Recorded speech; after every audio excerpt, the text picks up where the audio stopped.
Before I begin what will likely win the award for the conference's ugliest PowerPoint, I'd just like to give a brief outline of what I'm about to discuss today.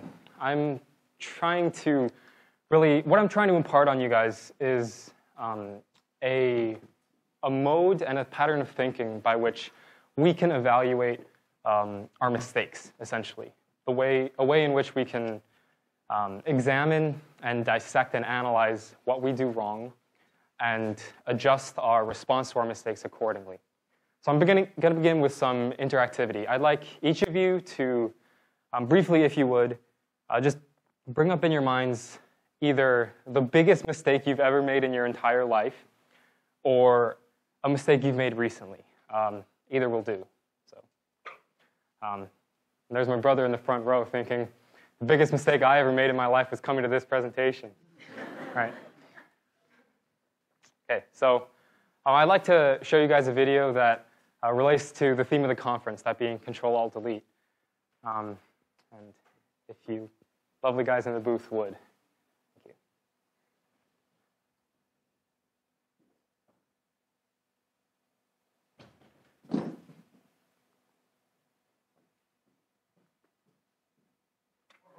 Whose idea was that?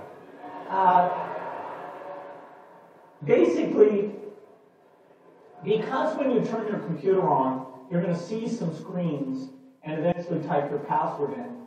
You want to have something you do with the keyboard that is signaling to a very low level of the software, actually hard-coded in the hardware, that it really is bringing in the operating system you expect, instead of just a funny piece of software that puts up a screen that looks like a login screen, and then it listens to your password, and then it's able to do that. So we could have a single button that the guy who did the IBM keyboard design didn't want to give us our single button, and so we programmed a little level that you had to do. It was a mistake. All right, so from the man himself, the genius, billionaire, playboy, philanthropist, minus the playboy, Bill Gates. Essentially, Control-Alt-Delete, that simple 1-2 of keys that we do every time we open our laptops without ever really even thinking about it. Sort of that staple of Microsoft almost was a mistake. And you have to wonder, when Bill Gates and Microsoft eventually made enough money to do whatever they wanted with the Windows software, why did they leave Control-Alt-Delete in if the reason it was in there in the first place was because they had hired someone that did the job wrong?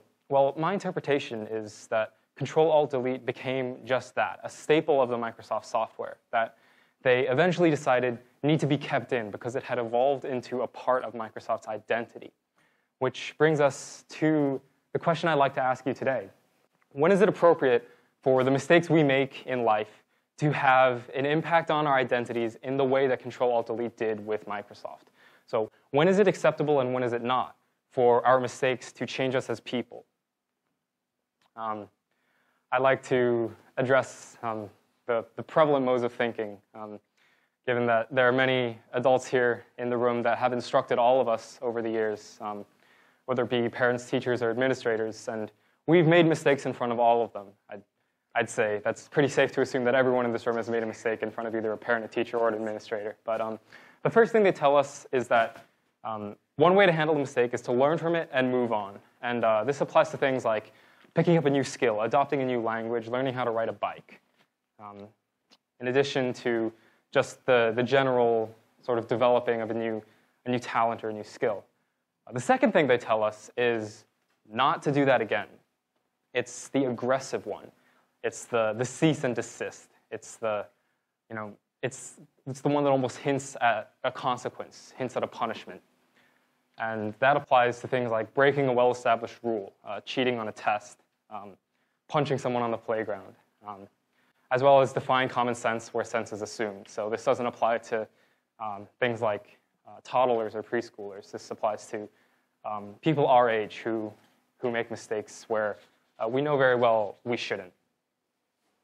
So it's the difference between teaching in the aftermath of a mistake or ordering in the aftermath of a mistake. So you might wonder, can't those be the same thing? Can't telling someone to stop be part of our learning part of a learning process. The thing with that is there's a vast difference between telling someone to stop and telling someone to learn.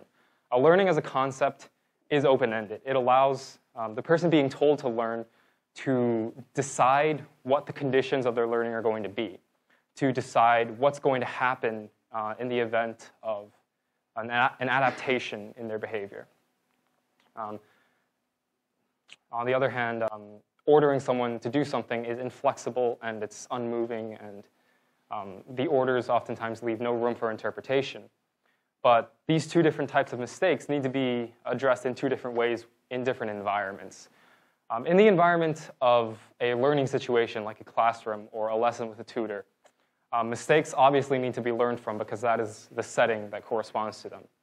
But in a regular environment where learning is not implied and not hinted at and not really in the equation whatsoever, mistakes need to be handled more aggressively.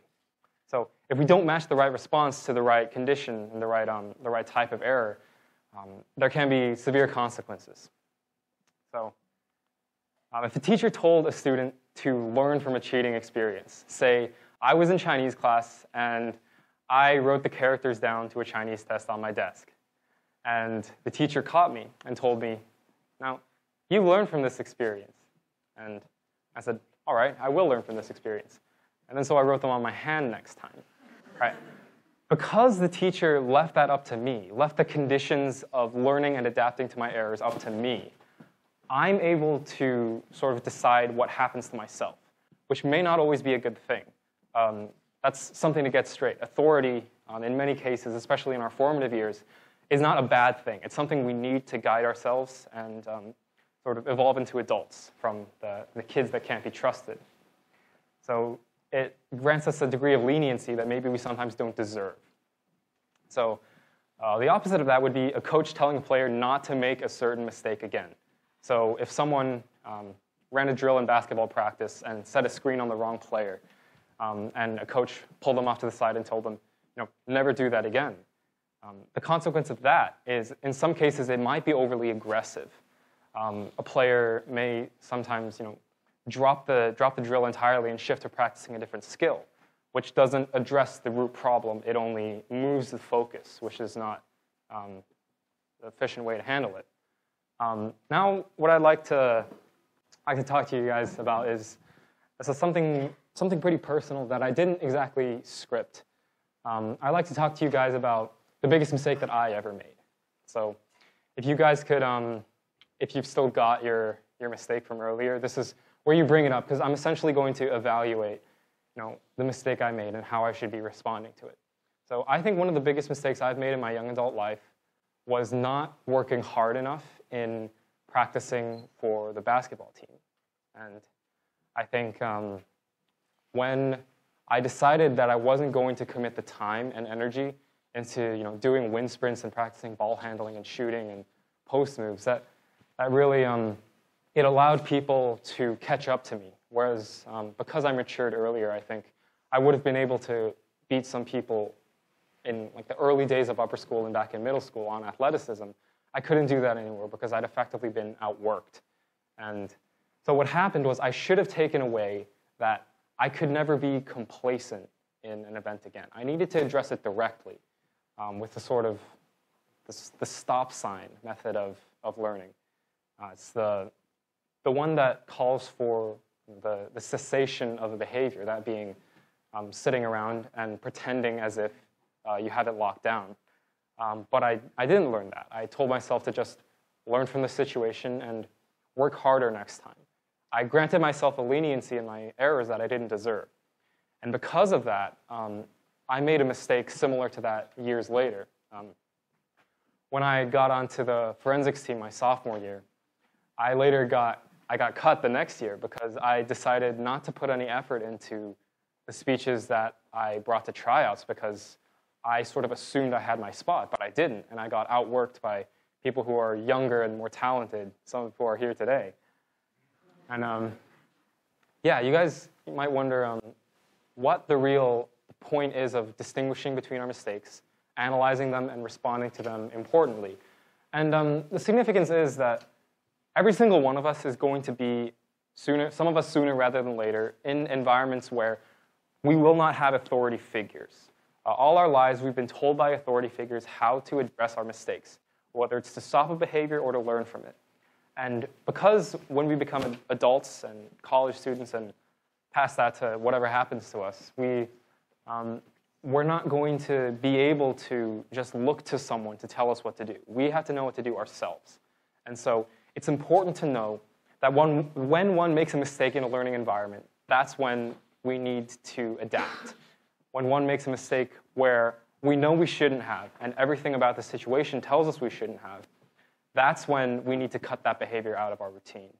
And it's to that end that I feel like I have to leave you guys with the message that it's important to know what the mistakes we've done symbolize. And that's the important thing, whether they symbolize a flaw in our character or whether they symbolize just a one-time mistake that can be fixed and can be sort of taped over and left behind. And I feel as if we don't pick up that ability to be able to categorize, analyze, and respond, then there's a significant chance that we may end up overreacting to something in our adult lives or skipping over something that we absolutely should not have. And so I'd thank you guys and leave you with the idea that if we don't adjust our behaviors accordingly, that may truly be the biggest mistake of all. Thank you.